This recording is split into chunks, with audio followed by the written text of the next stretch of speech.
আমাদের নেতা তারেক রহমান সাহেব চেষ্টা করছেন, পরিশ্রম করছেন, আমরাও কাজ করছি, আপনারা কাজ করছেন, এবং এর মধ্যে মানে কি জানি মানে একটা বিস্ফোরা, মানে গোদের উপরে বিস্ফোরা, এরকম করে একটা চলে আসা একটা যুদ্ধ সামনে। এই যে যুদ্ধ, এই যুদ্ধ দেশটাকে আরো কত ক্ষতিগ্রস্ত করবে কে জানে, আল্লাহ বলতে পারবে। এটা আমাদেরকে এখন সবাইকে মিলে আল্লাহর রহমত কামনা করা উচিত। সবাই মিলে আসুন, আমি যে কথাগুলো বলছি এই কথাগুলো যেন আমাকে বলতে না হয়। আপনারা এমন কোনো কথা বলেন না যাতে আমাদেরকে এটা জবাব দিতে হয় খারাপ ভাবে। আমরা কখনো আর ঝগড়াঝাড়ি রাজনীতি করতে চাই না বাংলাদেশে। বহু হয়েছে।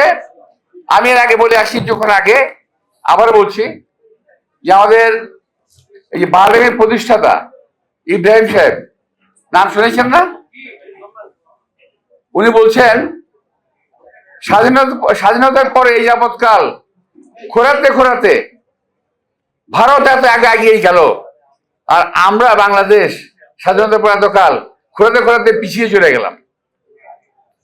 তো আমাদেরকে আর খোঁড়াতে চাই না আমরা। এখন আমরা শক্ত সাবলীল ফুটিং নিয়ে আমরা শক্তভাবে হাঁটতে চাই সামনের দিকে।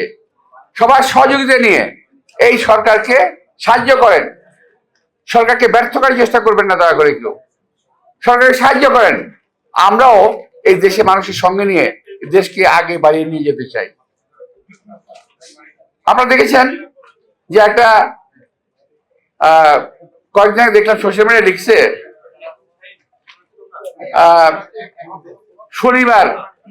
শনিবার মুক্তি চায়, তারেক রহমানের কাছ থেকে শনিবার মুক্তি চায়। মানে হলো শনিবারে উনি কাজ করেন, ছুটি কাটান না। এই কথাই বলতে গিয়েছে আর কি, সুন্দর করে একটু বিদ্রুপ করে বলেছে।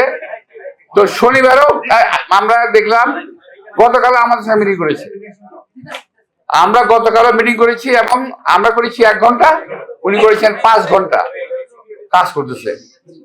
ভাই সুযোগ দেন।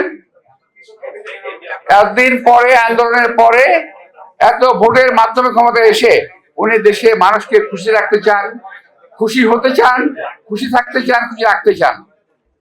সুতরাং একটু সময় দেন, এত ব্যস্ত হওয়ার কোনো প্রয়োজন নাই।